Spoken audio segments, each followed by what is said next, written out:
Bienvenue au Conseil plein air. Aujourd'hui, je vais vous présenter les 6 items obligatoires par Transport Canada exigés pour faire du kayak sur les embarcations de 6 mètres et moins. Donc, en premier lieu, vous avez besoin d'un vêtement de flottaison individuel, un VFI. Le VFI doit être de couleur voyante, rouge, orangé ou jaune. Il doit pouvoir être approuvé par Transport Canada. Donc, à l'intérieur, il y a une étiquette sur laquelle il y a un sigle. Donc, ce n'est pas le sigle qui va être la référence. Il faut vraiment que ce soit marqué textuellement, approuvé par Transport Canada. Et méfiez-vous, ce n'est pas parce que le VFI est en vente dans une boutique de plein air qu'il est approuvé par Transport Canada. Ensuite, ça vous prend un moyen de signalisation sonore, donc un sifflet. Le sifflet doit ne pas avoir de bille à l'intérieur. Donc, on recommande le sifflet Fox 40 que vous allez pouvoir placer près de la bouche. Donc, sur votre bretelle, attaché pour qu'il soit toujours en position pour servir en cas d'urgence. Si vous le mettez dans une poche, si vous devez vous en servir rapidement, parfois c'est loin un peu à aller chercher.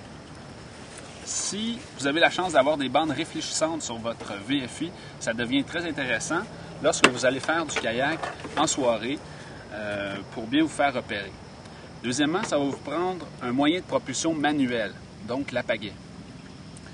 Vous aurez également besoin, exigé par Transport Canada, d'un moyen d'enlever l'eau rapidement de votre kayak.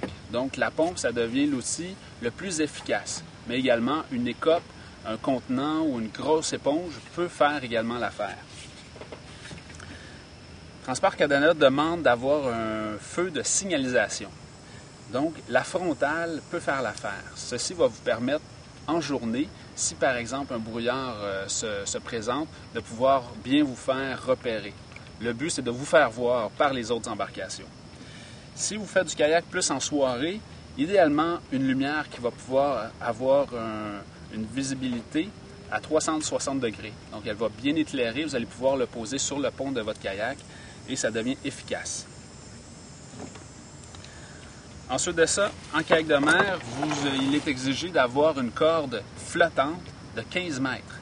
Donc, plusieurs connaissent le sac à corde traditionnel qu'on retrouve dans les embarcations de canot pour pouvoir récupérer quelqu'un.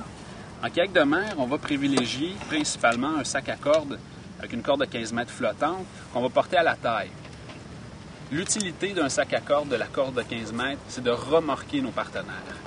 Donc, d'avoir une ceinture qui se pose à la taille avec un système de dégainage rapide en cas d'urgence, ça devient essentiel.